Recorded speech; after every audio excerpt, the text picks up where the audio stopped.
Greetings! Welcome to This, That, and the Other, where I react to, respond to, comment on, question, or otherwise propound on whatever I find of interest on any given day. Now, today's topic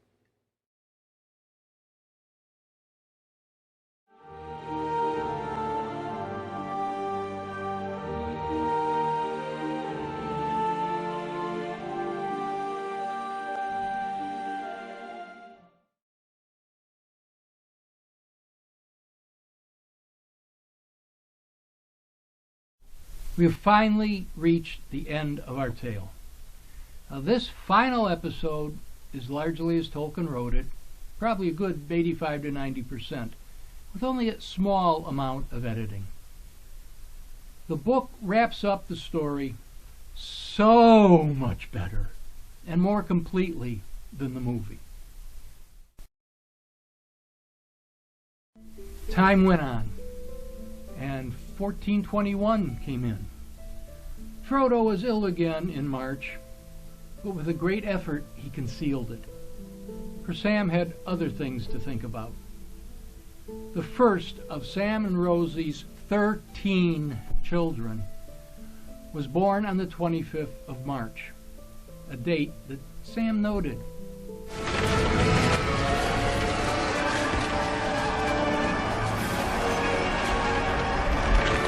"Well, Mr. Frodo," he said, "I'm in a bit of a fix. Rosie and me had settled to call him Frodo, with your leave. But it's not him. It's her. Though as pretty a maid child as anyone could hope for, having taken after Rose more than me, luckily. So we don't know what to do." "Well, Sam," said Frodo, "what's wrong with the old customs? Choose a flower name like Rose. What could be better?" I suppose you're right, Mr. Frodo," said Sam. "I've heard some beautiful names on my travels, but I suppose they're a bit too grand for daily wear and tear, as you might say. It must be a beautiful flower, because, you see, I think she's the very beautiful, and is going to be beautifuler still." Frodo thought for a moment. "Well, Sam, what about Eleanor, the sun star? You remember the little golden flower in the grass of Lothlorien?" "You're right again, Mr. Frodo," said Sam, delighted. "That's what I wanted." Little Eleanor was nearly 6 months old, and 1421 had passed to its autumn, when Frodo called Sam into the study. "It will be Bilbo's birthday on Thursday, Sam. He will pass the Old Took. He will be 131. Frodo tells Sam to see if Rosie can spare him for a fortnight, so he can see Frodo on his way. "I wish I can go all the way with you to Rivendell, Mr. Frodo, and see Mr. Bilbo. And yet the only place I really want to be is here. I am that torn in two." "Poor Sam. It will feel like that, I'm afraid," said Frodo. "But you will be healed. You are meant to be solid and whole, and you will be." In the next day or two, Frodo went through his papers and his writings with Sam, and he handed over his keys. There was a big book with plain red leather covers. Its tall pages were now almost filled. At the beginning, there were many leaves covered with Bilbo's thin, wandering hand. But most of it was written in Frodo's firm, flowing script. It was divided into chapters, but chapter 80 was unfinished, and after that were some blank leaves. The title page had many titles on it, crossed out one after another. My Diary, My Unexpected Journey, There and Back Again, and What Happened After. The Tale of the Great Ring, compiled by Bilbo Baggins from his own observations and the accounts of his friends. What We Did in the War of the Ring. There Bilbo's hand ended, and Frodo had written. The Downfall of the Lord of the Rings and the Return of the King, as seen by the little people, being the memoirs of Bilbo and Frodo of the Shire, supplemented by the accounts of their friends and the learning of the wise, together with extracts from books of lore translated by Bilbo in Rivendell. "Why, you've nearly finished it, Mr. Frodo," Sam exclaimed. "I have quite finished, Sam. The last pages are for you." From here on out, the movie is backwards, upside down, inside out at best. Now here's how it really happened. On September 21st, Frodo and Sam set out together. It was a fair golden morning, and Sam did not ask where they were going. He thought he could guess. They took the stock road over the hills and went towards the woody end, and they let their ponies walk at their leisure. They camped in the green hills, and on September 22nd, they rode gently down into the beginning of the trees as afternoon was wearing away. If that isn't the very tree you hid behind when the Black Rider first showed up, Mr. Frodo, said Sam, pointing to the left. Seems like a dream now. It was evening, and the stars were glimmering in the eastern sky as they passed. They passed the ruined oak and turned and went on down the hill between the hazel thickets. Sam was silent, deep in his memories. Presently, he became aware that Frodo was singing softly to himself, singing the old walking song, but the words were not quite the same. And as if in answer from down below, coming up the road out of the valley, voices sang. It's all in Elvish. I can't even begin to pronounce it. But to you and me, we still remember, we who dwell in this fair land beyond the trees, the starlight on the western seas. Frodo and Sam halted and sat silent in the soft shadows until they saw a shimmer as the travelers came towards them. There was Gildor and many fair elven folk, and there, to Sam's wonder, rode Elrond and Galadriel.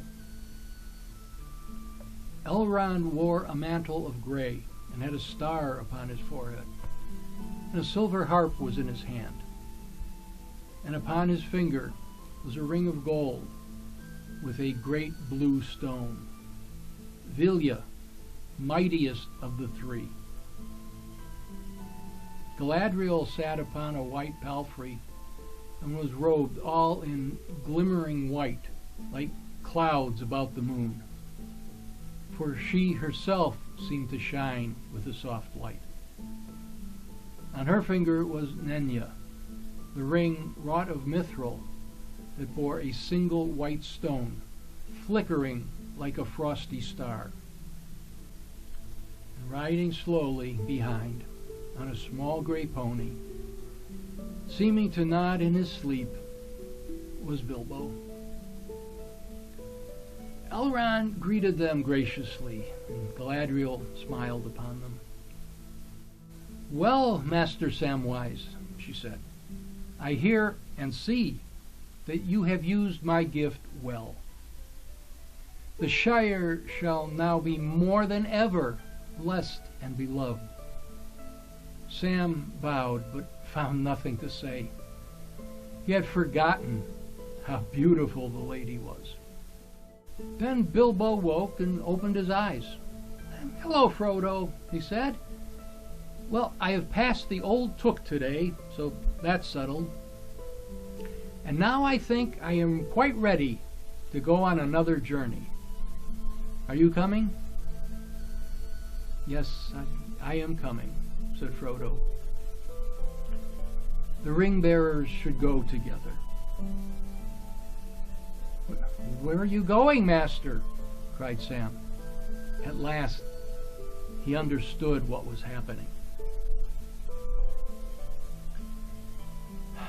"To the Haven, Sam," said Frodo. "And I can't come." "No, Sam. Not yet, anyway. Not further than the Havens. Though you too were a ring-bearer, if only for a little while. Your time may come. Do not be too sad, Sam. You cannot always be torn in two. You will have to be one and whole for many years. You have so much to enjoy and to be and to do." "But," said Sam, and tears started in his eyes, I thought you were going to enjoy the Shire too, for years and years, after all you've done."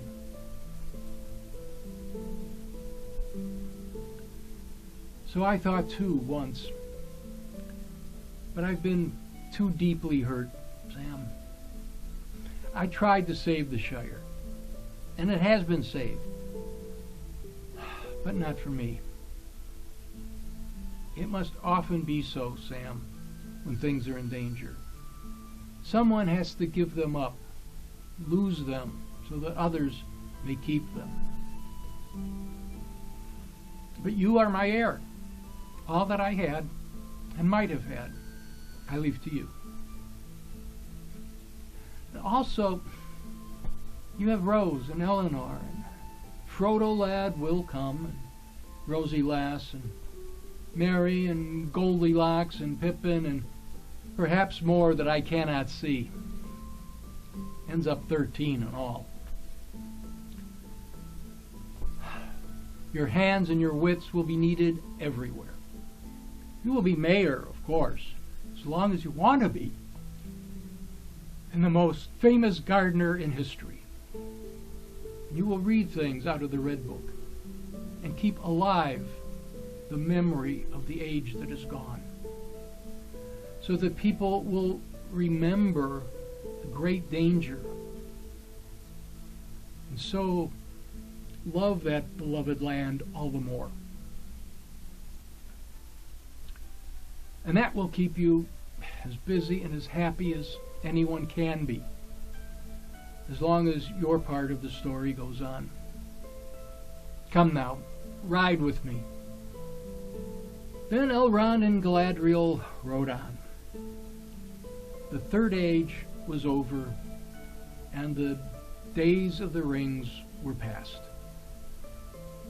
With them went many elves of the High Kindred who would no longer stay in Middle-earth. And among them rode Sam and Frodo and Bilbo, and the elves delighted to honor them. And when they had passed from the Shire, they came to the far downs, and so they roamed down at last to the Grey Havens. As they came to the gates, Círdan, the shipwright, came forth and greeted them. He bowed and said, "All is now ready." Then Círdan led them to the havens, and there was a white ship lying, and upon the quay, beside a great gray horse, stood a figure robed all in white, awaiting them.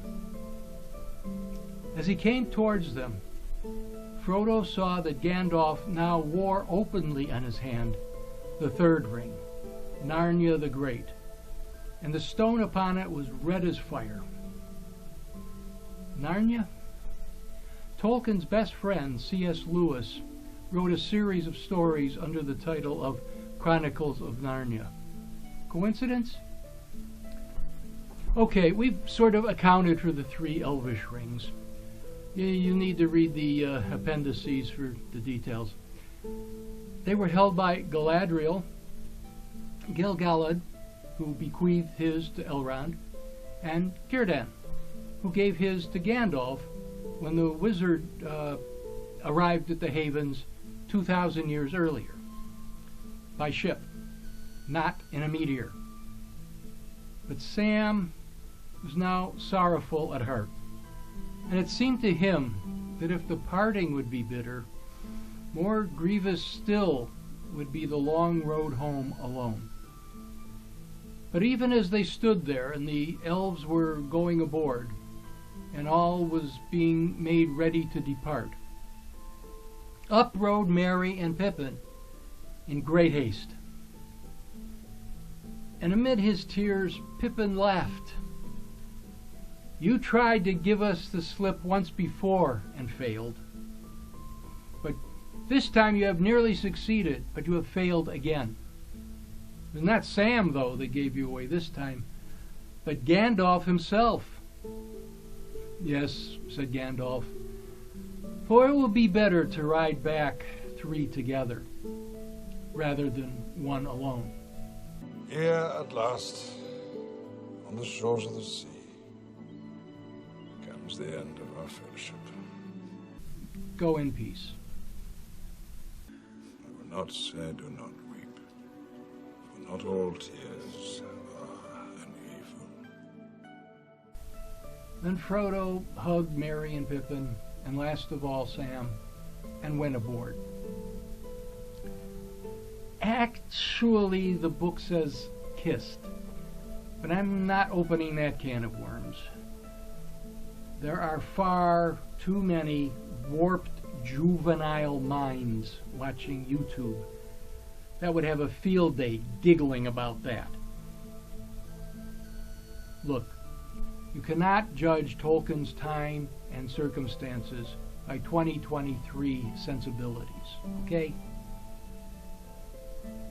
The movie does show Frodo kissing Sam's forehead, which makes perfect sense in context, a concept most reactors are not familiar with. Back in the day, the forehead kiss was part of bestowing one's blessing on another.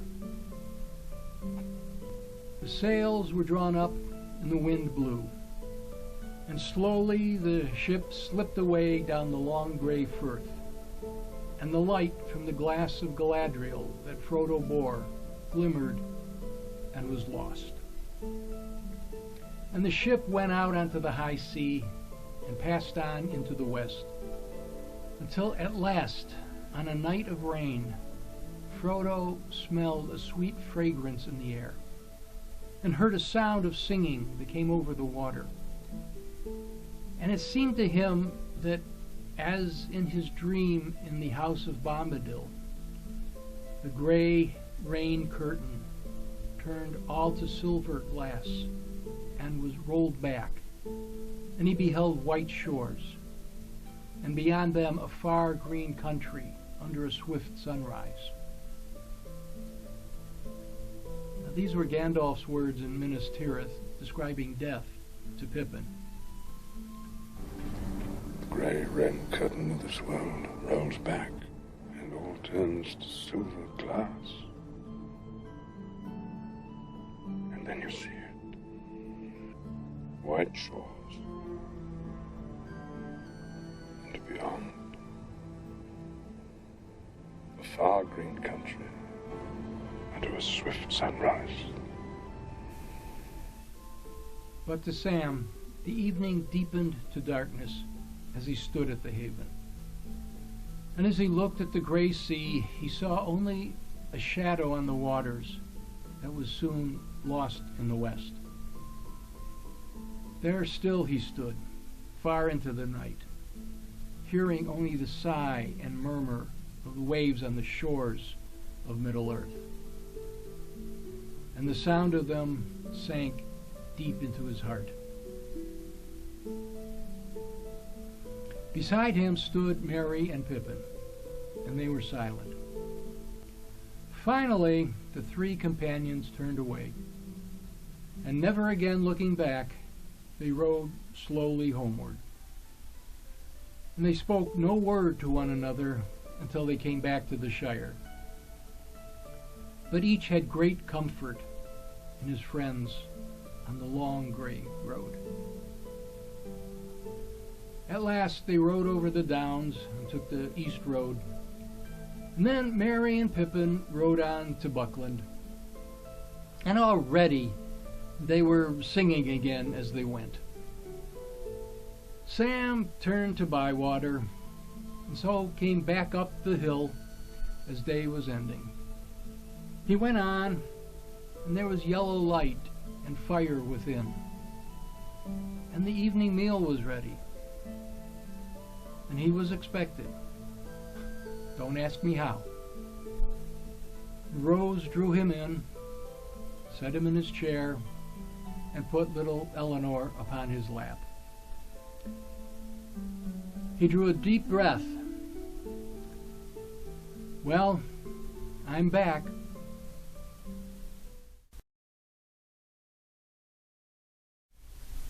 See, I said the book wraps up the story so much better and more completely than the movie. And wrapped up it is. After months of watching, reading, researching, writing, and recording, we can finally write the end.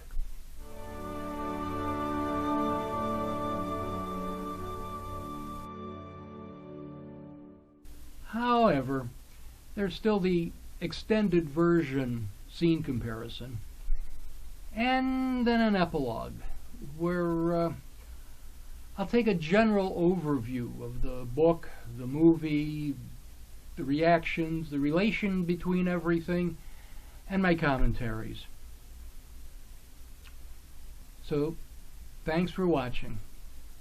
Check out the other episodes. You know, they work much better if viewed sequentially. Plus, you've probably forgotten all the earlier stuff. Do all the comment, like, subscribe stuff if you feel like it, or better yet, buy me a coffee.